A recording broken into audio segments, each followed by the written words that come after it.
Read it in a retro style, in a way that those over 60 years old will understand.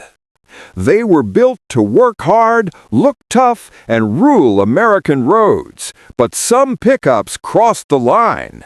Too dangerous, too dirty, or too unstable, these trucks were banned, recalled, or quietly erased from history. Exploding fuel tanks, collapsing frames, deadly rollovers, and outlaw engines turned them into legends for all the wrong reasons. Automakers hoped the world would forget them, but their stories refused to stay buried. These are the 10 banned American pickups that manufacturers never wanted you to remember. There are certain trucks that stick in the memory because they were good, honest machines. The Ford F-150, built from 1980 up into the mid-1990s, was one of those trucks. Folks all over the country used them for work, for hauling, for long family trips. You'd see them in farmyards, in construction lots, behind barns, and lined up outside every hardware store in America. They were part of the landscape. People trusted them. People depended on them. But beneath that square-shouldered, no-nonsense body was a design decision that would come back to haunt Ford. A decision that looked harmless in the beginning, but turned out to be one of the most dangerous ideas ever put on a pickup truck. And the sad truth is, many of us drove those trucks for years without knowing the danger we were sitting on. You see, Ford used what they called a twin tank system, a fancy name for something very simple.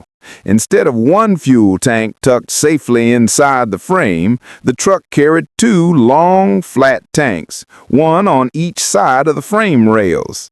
If you picture the underside of the truck like a letter H, the frame rails are the two long lines, and Ford strapped the tanks right outside those rails, hanging out in the open. Back in those days, safety wasn't talked about the way it is now.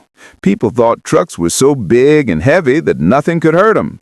And in slow town traffic, on quiet back roads, that design didn't seem like a problem. Most folks never even knew where the tanks were. Parents loaded kids into the back seat without a second thought. Farmers drove them into fields and didn't worry about anything but the weather. But as time went on, something started happening, something serious.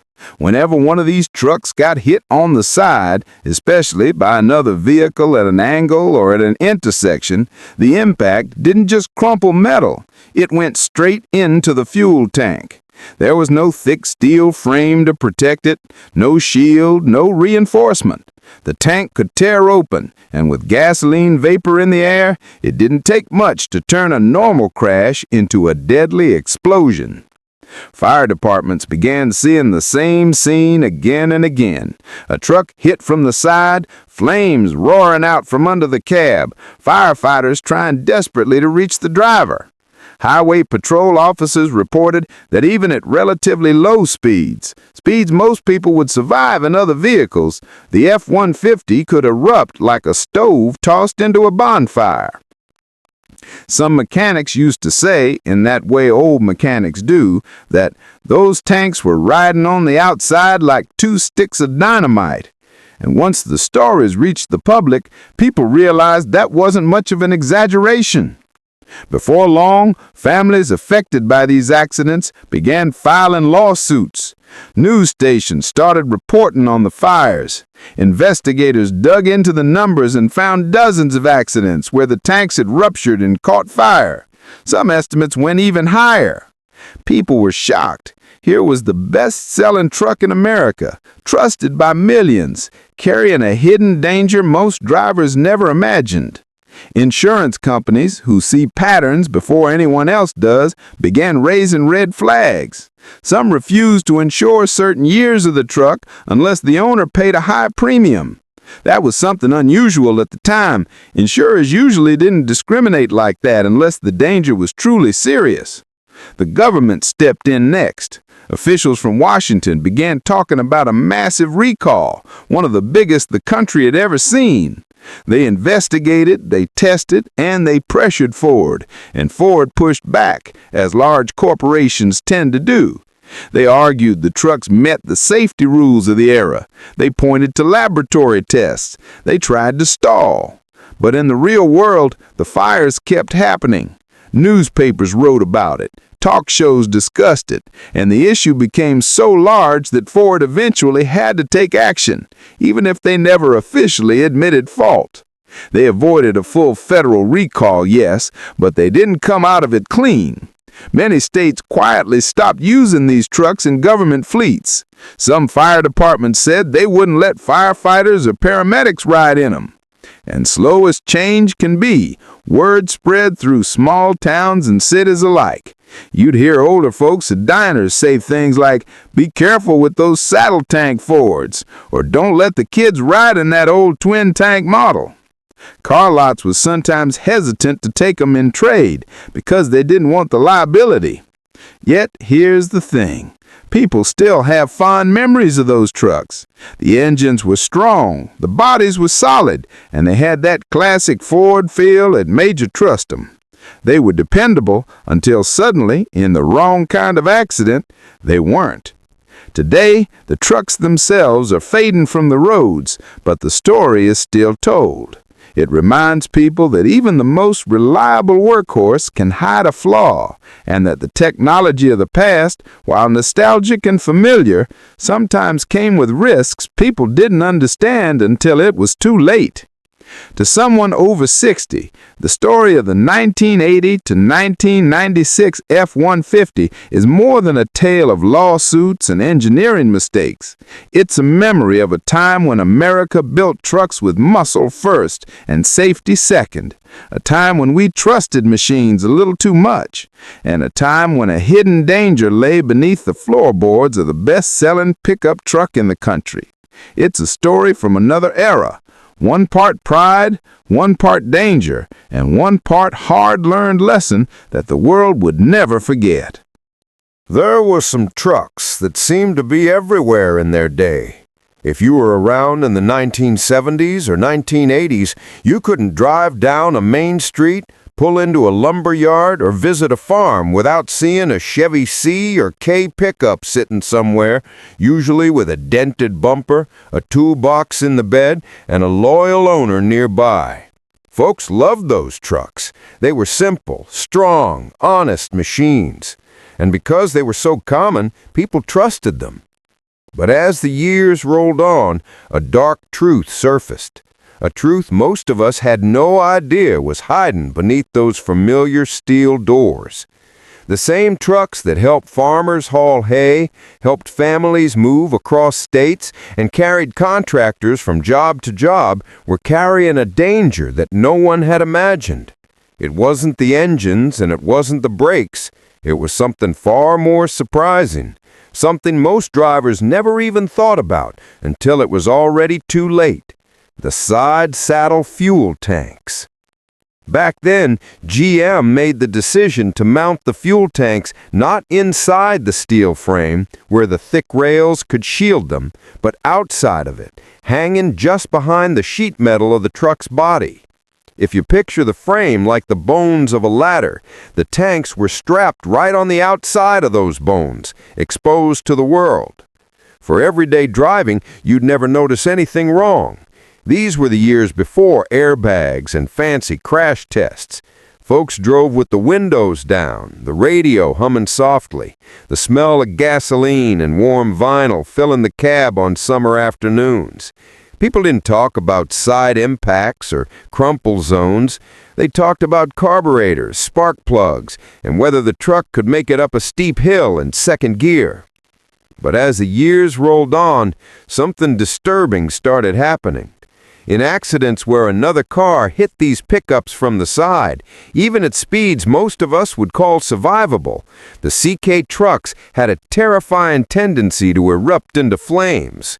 The reason was simple physics. There was nothing between the impact and the fuel tank except a thin layer of metal.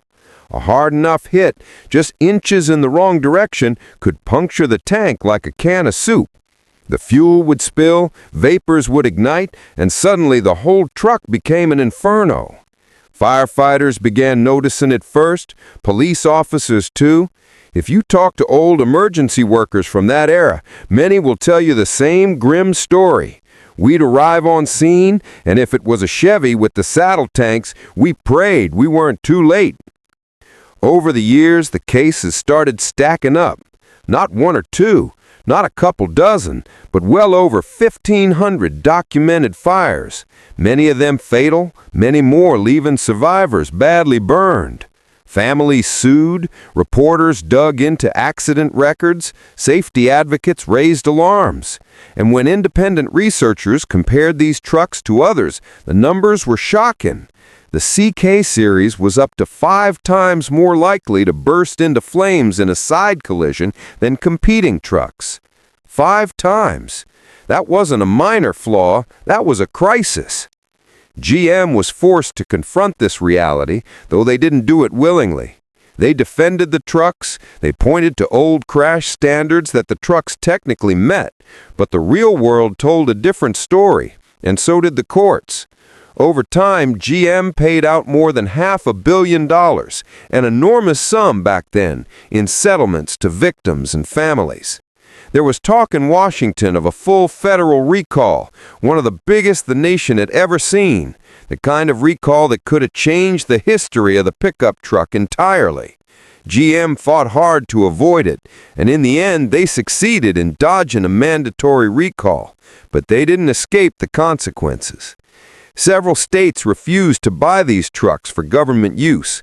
Highway departments, forestry teams, highway patrols, many of them banned the side-saddle Chevys from their fleets because they didn't want to put their workers at risk. In some areas, the trucks were pulled out of service overnight, replaced by whatever safer alternatives could be found. And yet, despite all this, the trucks themselves kept rolling down American roads for years afterward. That's the strange part. Because they were cheap to buy used, lots of families and small businesses kept them going long after the warnings were issued. An old Chevy with a bit of rust might still haul lumber or firewood, even if it carried a danger most people didn't know was there. To folks who lived through that era, the story of the 1973 to 1987 CK pickups is a reminder of how much the world has changed.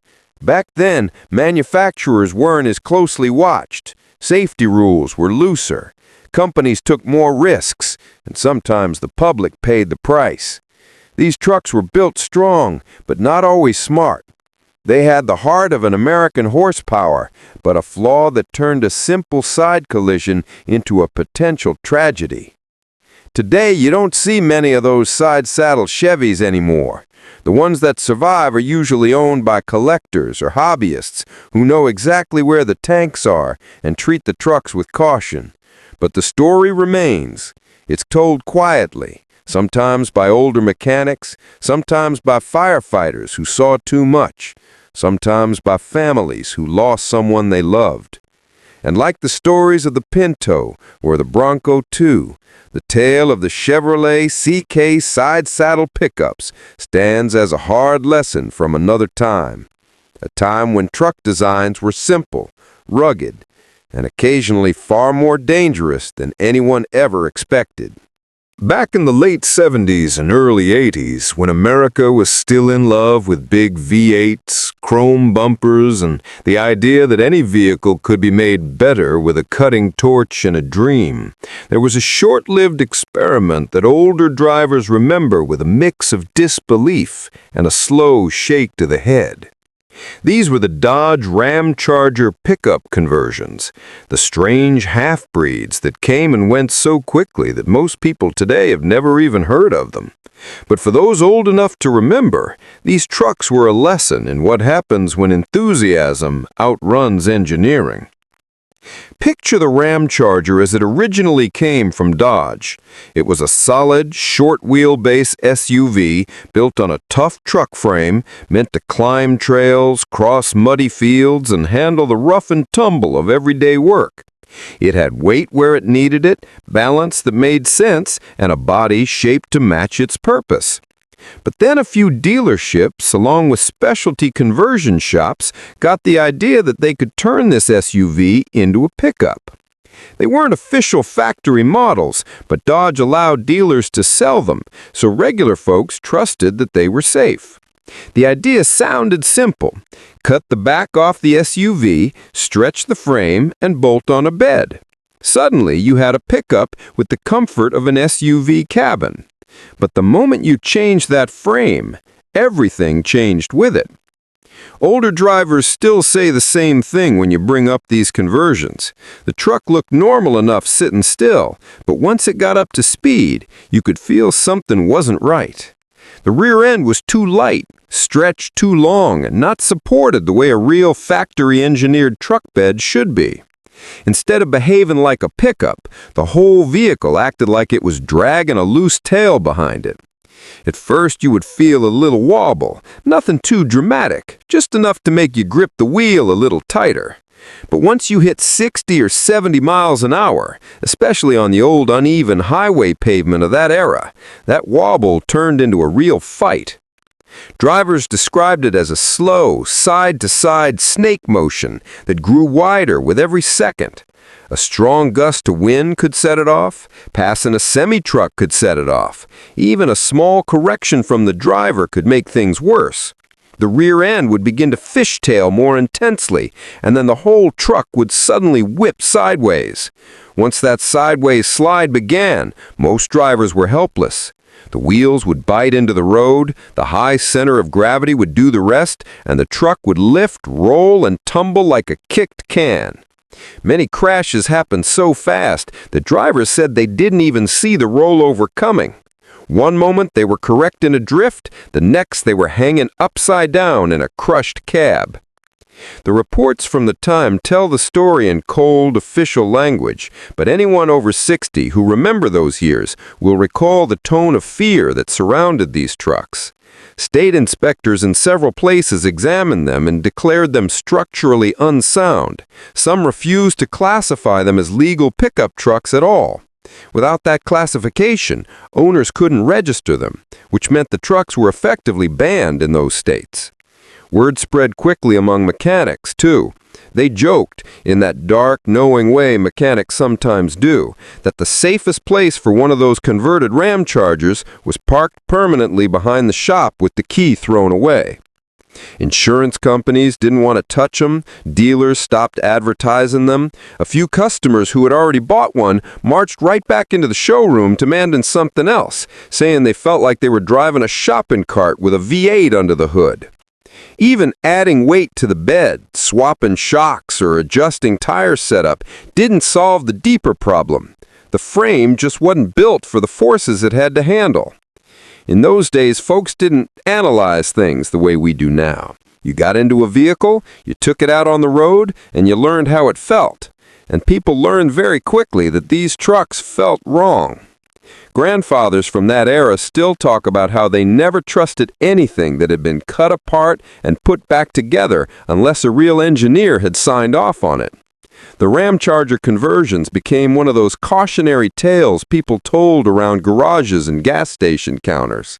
Someone would mention they saw one on the highway, and the older guys would chuckle and say, "Hope he's not going far." Looking back now, those trucks are a reminder of a different kind of America. One full of creativity, full of confidence, but sometimes lacking the careful testing and safety standards we expect today. The Ramcharger conversions were born from enthusiasm, sold with optimism, and retired in quiet embarrassment. They never fit the road well, never behaved the way a pickup should, and for many drivers, they remain one of the most unsettling vehicles ever allowed onto American highways. Back in the mid-70s, when car makers everywhere were scrambling for new ideas to survive the fuel crisis and the tightening emissions rules, Ford quietly dipped a toe into an experiment that older mechanics still shake their heads about.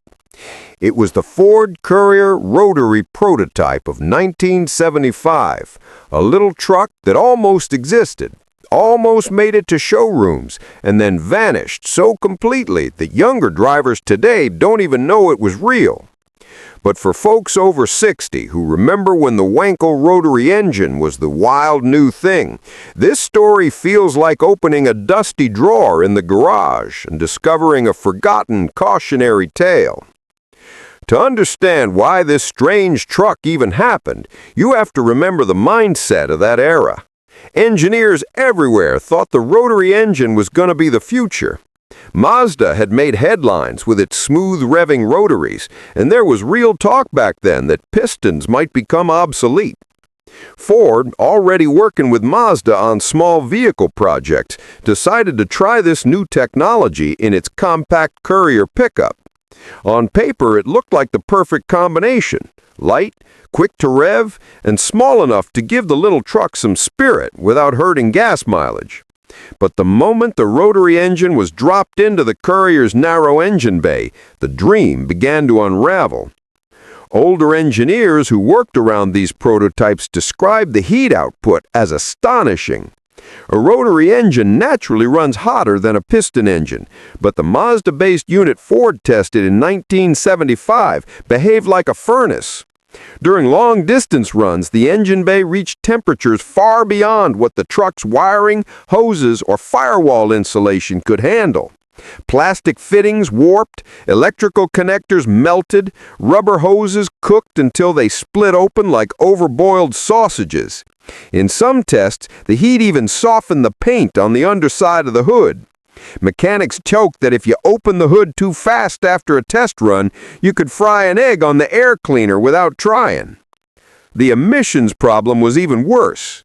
In the mid-70s, the government was tightening regulations faster than manufacturers could adapt.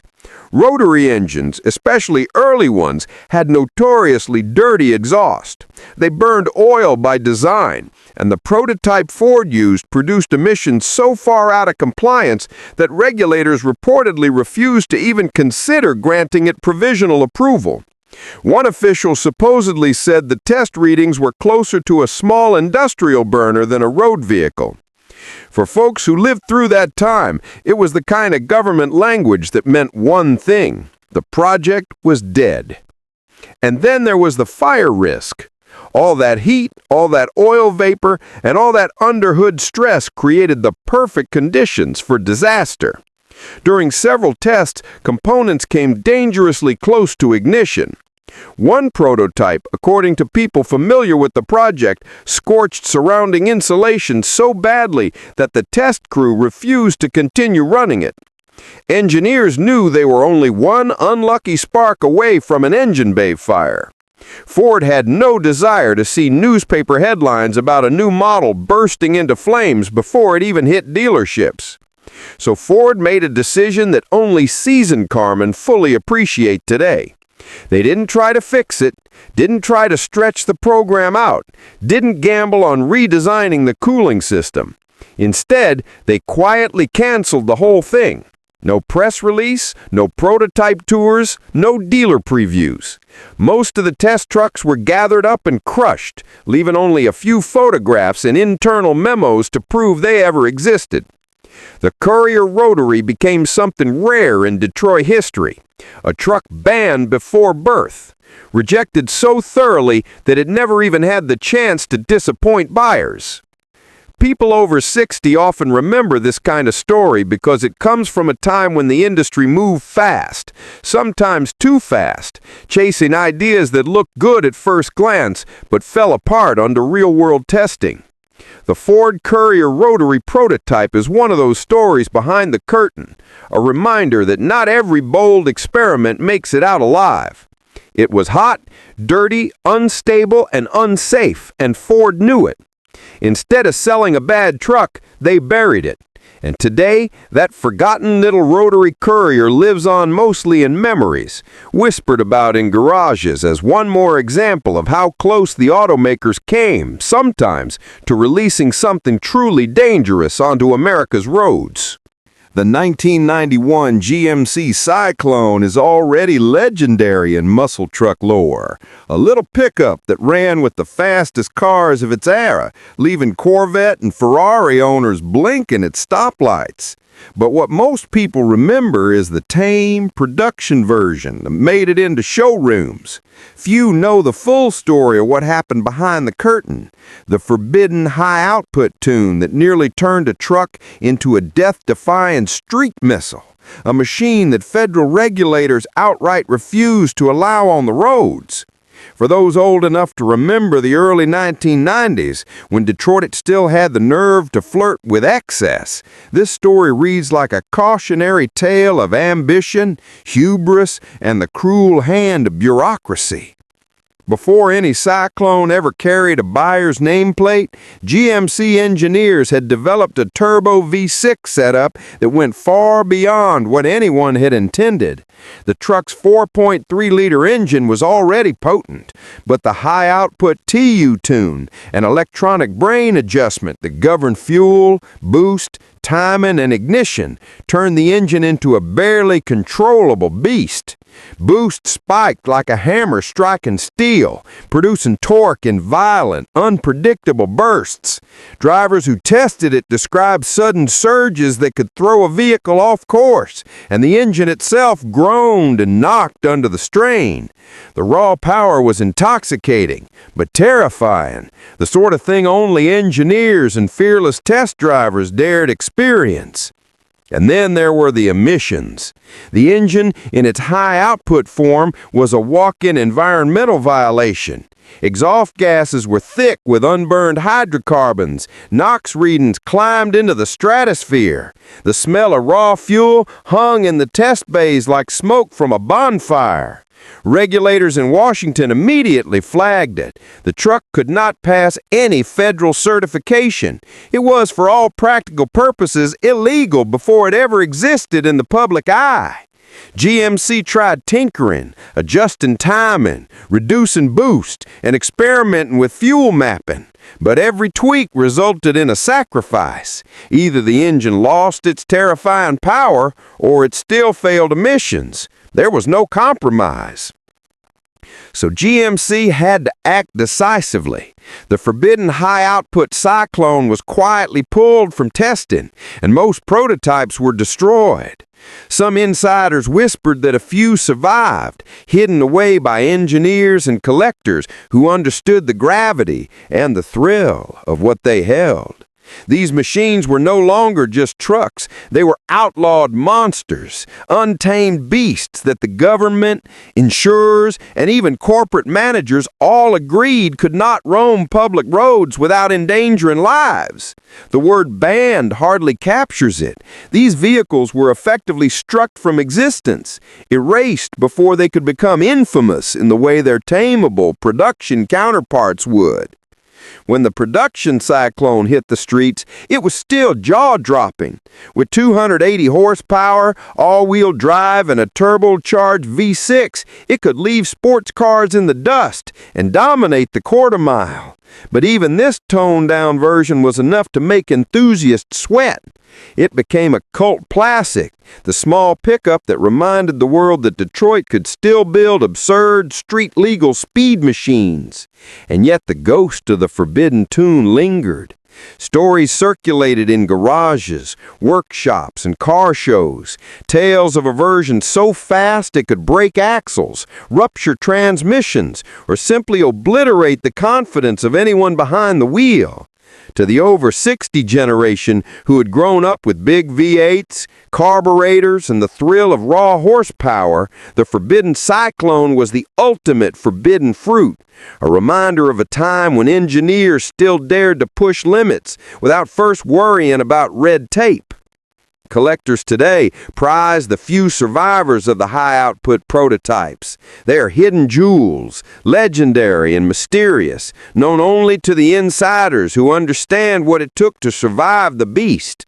The tale of the Cyclone Forbidden Tune is a story of Detroit at its most audacious, the engineers who refused to settle, the regulators who had to step in, and the small turbocharged pickup that could have rewritten history.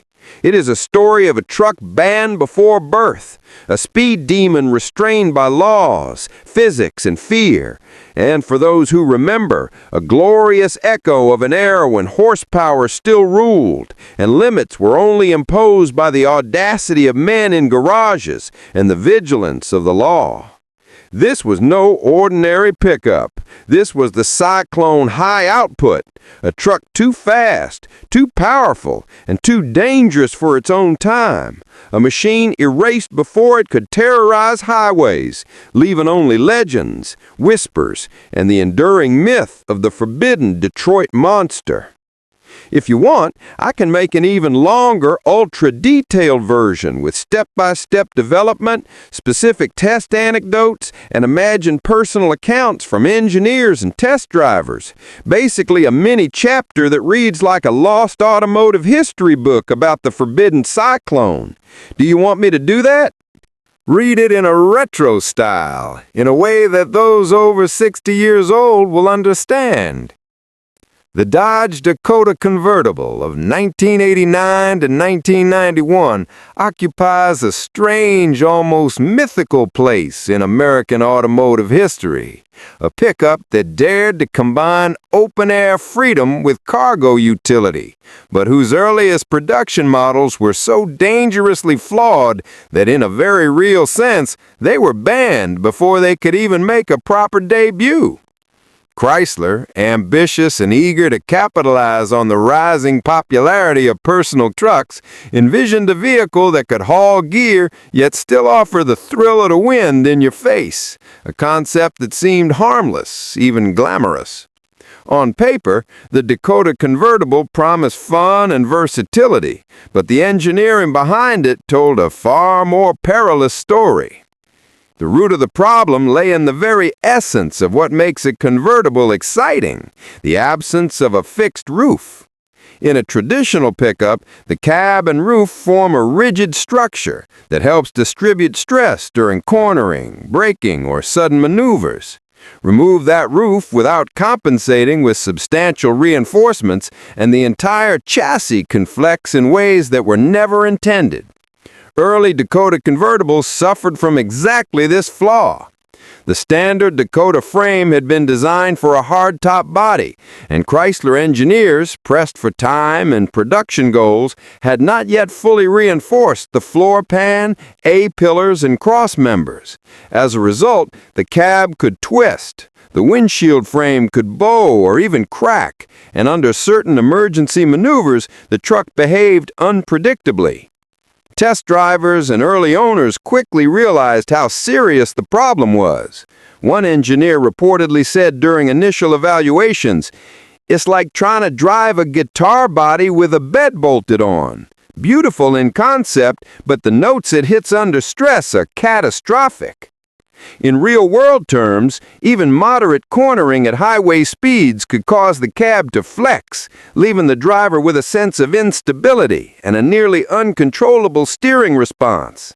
A few unlucky drivers reported hearing sudden snaps or feeling the windshield frame buckle slightly, warnings that the structural integrity of the vehicle was compromised.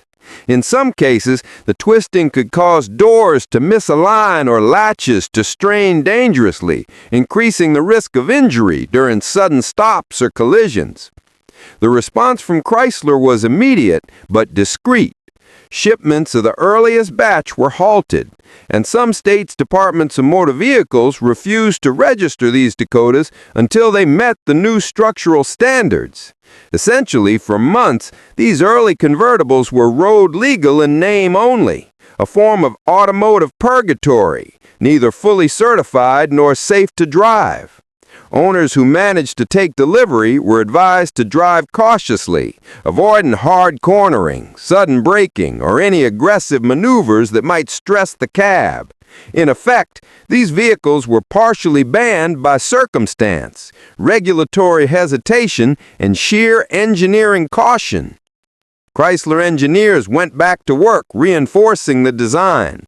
They added cross-bracing beneath the floor, strengthened the A-pillars, and welded additional support into the cab frame to resist torsional flex. The windshield frame was stiffened, and the overall chassis became capable of handling the stresses that a convertible body imposed. Only after these modifications did the Dakota convertible become a viable, roadworthy truck, allowing Chrysler to resume full production. Even then, the memory of the early bendy batch lingered. Collectors today refer to those pre-reinforcement models almost reverently or fearfully as forbidden Dakotas, relics of an ambitious but almost disastrous experiment in pickup design. For people old enough to remember the late 1980s and early 1990s, the story of the Dakota convertible is easy to visualize. Picture a sunny afternoon, a windblown driver leaning back behind the wheel of a gleaming new pickup with the top down. The open-air freedom feels exhilarating until the driver leans into a corner and suddenly senses the cab twisting beneath them, the windshield frame groaning, the truck flexing in ways that make the steering unpredictable. It was fun, it was stylish, it was revolutionary, and it was terrifying. In a world where most trucks were just steel boxes on wheels, the Dakota convertible dared to be different, and the earliest models paid the price. The saga of the Dakota convertible illustrates a rare collision of ambition, innovation, and raw physical reality. Chrysler wanted to create a fun, unique vehicle that broke conventions, but physics and material limitations demanded respect. The earliest convertibles were effectively banned, restricted, and in some states unregisterable, making them some of the few American pickups in history to face regulatory obstacles not due to emissions or environmental concerns, but due purely to structural instability. The story lives on as a cautionary tale, a chapter in automotive history where daring design, corporate urgency, and the unforgiven laws of physics intersected. And only those who respect the early Dakota convertible's legend can truly understand its precarious place in the pantheon of American trucks. The Jeep Gladiator J2000, fitted with the Tornado OHC engine, produced between 1962 and 1965, represented one of the boldest and most disastrous experiments in American truck engineering. Jeep set out to create the first U.S.-produced overhead camshaft engine for a pickup, aiming to deliver smoother power, higher revving capability, and modern performance at a time when most American trucks were still powered by simple pushrod engines. On paper, the Tornado OHC was revolutionary. A light, compact inline six with a single overhead cam designed to improve efficiency and top-end power, but reality proved far harsher. From the very first miles, the Tornado engine developed a reputation for fragility. The timing system, a complex chain-driven cam with multiple gears, was prone to catastrophic failure. If the chain skipped or the tensioner failed, the valves and pistons would collide violently, sometimes bending or breaking the valve train in an instant. Owners and mechanics reported instances where broken rods punctured engine blocks, throwing oil and metal fragments throughout the engine bay. One dealer recounted seeing a J2000 returned with a hole big enough to see the road through the block. Repair costs were astronomical, and many early buyers simply abandoned the trucks. High RPM operation was particularly dangerous. While the engine promised modern performance, pushing it even slightly beyond moderate speeds frequently resulted in valve train destruction. Unlike contemporary European overhead cam engines, which were precision-built for high revs, the Tornado OHC suffered from imprecise metallurgy and insufficient lubrication channels, making catastrophic failure nearly inevitable. Engineers tried to reinforce components during production, but the fixes were limited, and by the time improvements reached dealerships, the damage to Jeep's reputation was already done. The consequences extended beyond the engine bay. Certain states, upon inspection of J2000 fleets in commercial service, labeled the Tornado-equipped trucks as a mechanical hazard. They were barred from municipal and government fleet use, effectively banning them from an important market segment. Fleet managers who had purchased Gladiators for construction, utility, or delivery quickly learned that the engine could fail without warning, stranding drivers and crippling operations. Jeep acted swiftly to replace the Tornado OHC with a more conventional, reliable inline-six, but the stigma lingered. The J2000 had been designed as a workhorse truck, sturdy and dependable, but the engine that was supposed to modernize it instead rendered it infamous. Word spread through dealerships and trade publications, labeling the Tornado-equipped Gladiators as unstable, dangerous, and expensive to own. Collectors today note that surviving Tornado J2000s are exceedingly rare, not because they were scrapped immediately, but because most owners traded them in, rebuilt them with conventional engines, or simply abandoned them. For those who remember the early 1960s truck market, the Tornado J2000 was almost legendary in its audacity. Imagine a clean, utilitarian Gladiator, steel bed gleaming in the sun, suddenly erupting with a violent bang from inside the hood as a connecting rod punctures the block, the very symbol of modernity turning against its creators. Dealers were forced to learn quickly how to talk around the engine, explaining to anxious buyers that the modern OHC was a marvel, provided it was treated like a museum piece rather than a truck expected to haul loads. The Tornado engine's failure became a cautionary tale in American truck engineering.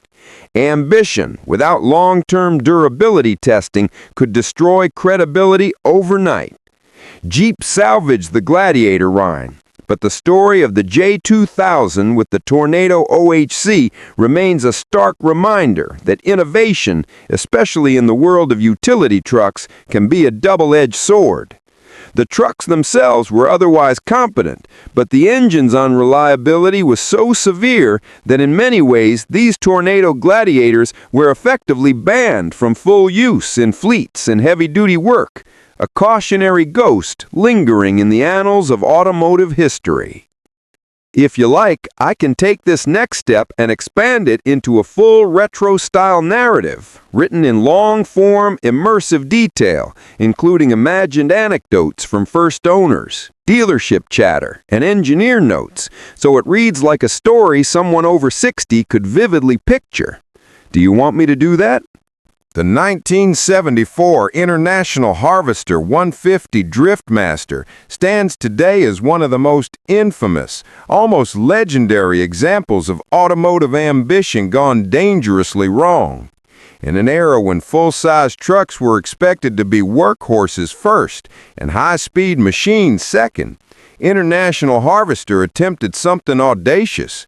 A truck that could tow large trailers, campers, and RVs at highway speeds that would have been considered reckless even by today's standards.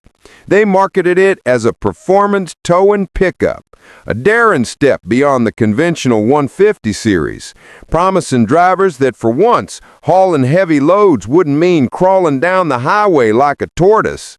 On paper, it was revolutionary. On the asphalt, it was terrifying. The Driftmaster's heart was its aggressively tuned inline-6 or V8, depending on the build, with a camshaft designed to extract maximum power under load, combined with a slightly higher compression ratio than the standard 150 trucks. Under normal circumstances, this could have been impressive. In the Driftmaster, it was disastrous. The cooling system was inadequate for sustained high-speed towing, and even moderate trips with trailers caused overheating almost immediately. Gaskets failed, cylinder heads warped, and in some cases, fuel and oil lines ruptured under pressure, igniting flames in the engine bay. Mechanics and early owners began to speak of it in hushed, almost fearful tones, describing the engine as a pot of boiling chaos and the cab as a steel cage of smoke and fire when pushed too hard. It wasn't just the engine. The Driftmaster's chassis and suspension, designed to handle heavy towing at moderate speeds, were stressed to the breaking point under aggressive use.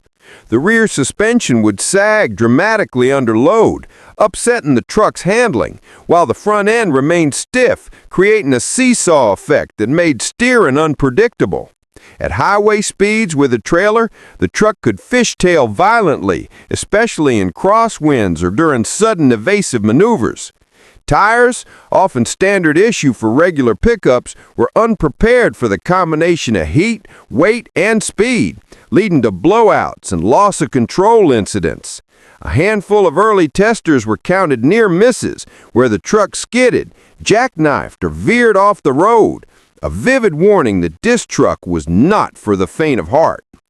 Regulators quickly took notice. The Driftmaster failed emissions testing in multiple states, especially when towing at higher speeds, releasing clouds of black smoke and unburned hydrocarbons far above legal limits. More alarmingly, reports of engine fires and catastrophic mechanical failures prompted several states to bar its sale outright.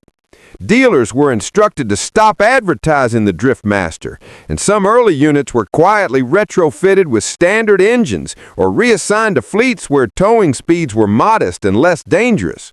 For a vehicle intended to push the boundaries of performance and utility, it was effectively banned before it had a chance to make a name for itself. The Driftmaster's short-lived existence quickly became the stuff of cautionary legend. Only 1 year of production was completed, making surviving examples exceptionally rare. Enthusiasts today speak of the Driftmaster with a mixture of awe and horror.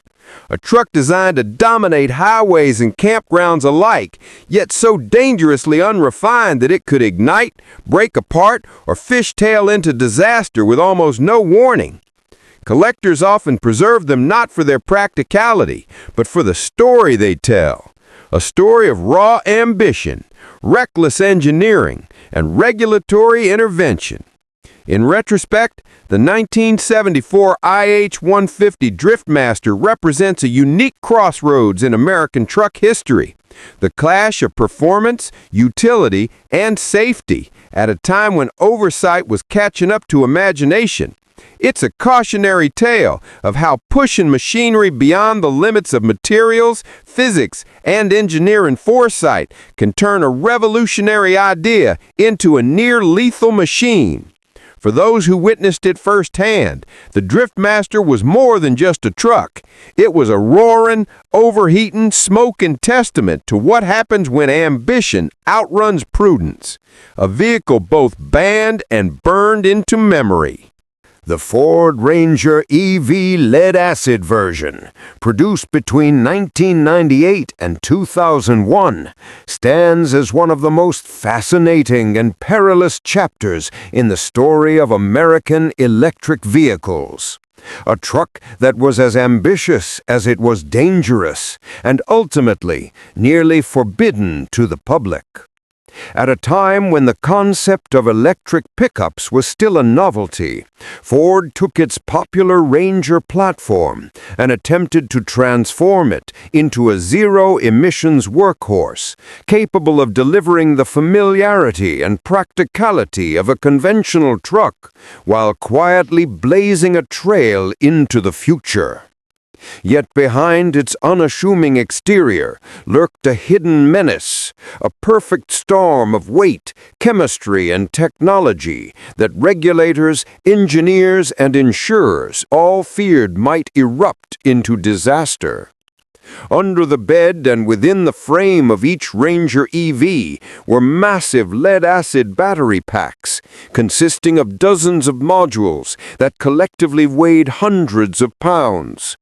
These batteries were the heart of the truck, providing power to the electric motor, but they were temperamental and unforgiving. Unlike modern lithium-ion batteries, lead-acid cells are prone to overheating, and when pushed hard, repeated acceleration, heavy payloads, or long uphill climbs, they could vent explosive hydrogen gas faster than any safety system could contain. During testing, there were multiple near-catastrophic incidents. Small sparks from corroded connectors or overheated terminals ignited hydrogen pockets, causing flames that engulfed the battery compartments. While most fires were contained during controlled testing, the risk of a full-scale inferno was ever present, making private ownership a veritable gamble with chemistry. The danger wasn't limited to fire alone. The sheer weight of the batteries altered the Ranger's handling drastically, raising its center of gravity and straining suspension components beyond their design limits. Combined with the fact that these trucks were initially being considered for everyday use on public roads, it became clear that the lead-acid Ranger EV was far from a benign vehicle. Regulators immediately restricted the trucks to controlled fleet use, corporate campuses, municipal utilities, and industrial sites, where trained drivers could manage the unique demands of electric propulsion. Private buyers were effectively barred, not through legislation, but because insurance companies refused to cover them, and the risks were deemed unacceptable for general use.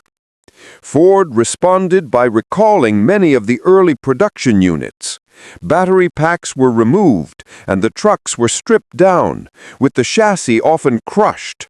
Only a handful survived, thanks to collectors who understood the rarity and the story behind them. Today, those few remaining Ranger EVs are treated with reverence, a reminder of a time when American automakers were daring, experimental, and sometimes dangerously ahead of their time. They embody a vision of electric mobility that was both revolutionary and deeply flawed, a reminder that innovation often comes with peril. In essence, the lead-acid Ranger EV was a silent predator on the road, not because it went fast, but because its very core contained the potential for sudden, catastrophic failure. Hydrogen venting, thermal runaway, and the heavy, unwieldy battery packs created a truck that could ignite, collapse, or fail mechanically without warning. Unlike gasoline-powered trucks with obvious physical dangers like rollovers or exploding fuel tanks, the Ranger EV's threat was quiet, invisible, and insidious, a testament to the challenges of early electric vehicle technology in the late 1990s. For those who remember it, the Ranger EV wasn't just a truck. It was a cautionary tale of ambition outpacing technology. A vehicle that was, for all practical purposes, banned before it could ever reach the roads in any meaningful numbers. The story of the Ranger EV also highlights a larger truth about innovation. Sometimes being first comes with extraordinary risk. Ford's engineers had envisioned a practical, emission-free pickup long before lithium-ion batteries or modern electric drivetrains could make it safe and reliable. The lead-acid Ranger EV was a bridge between the gasoline world of the 20th century and the electric future of the 21st. A prototype, an experiment, and a forbidden dream all at once. Those rare survivors are now prized relics, whispered about among enthusiasts as the trucks that dared to push the envelope, only to be silenced by the unforgiving realities of chemistry, safety, and regulatory caution. The Chevrolet M80 concept-based street truck of 2001 is one of those rare, almost mythical examples in automotive history where ambition, nostalgia, and raw, unbridled performance collided with the cold, unyielding reality of modern regulations. To the casual observer, it looked like any retro-inspired show truck, a low-slung, aggressive pickup with wide tires, polished chrome accents, and an engine bay that hinted at chaos contained within. But beneath its polished exterior lay a beast the law simply could not tolerate. GM had set out to create a modern homage to the golden era of street trucks, the muscle pickups of the 1960s and 70s, when horsepower and character mattered more than emissions and fuel economy. The M80 was designed to make heads turn, to provoke awe at car shows, and to deliver the kind of visceral driving experience that had long vanished from American streets. Under the hood was a V8 engine built before the electronic emissions controls of the era had become standard.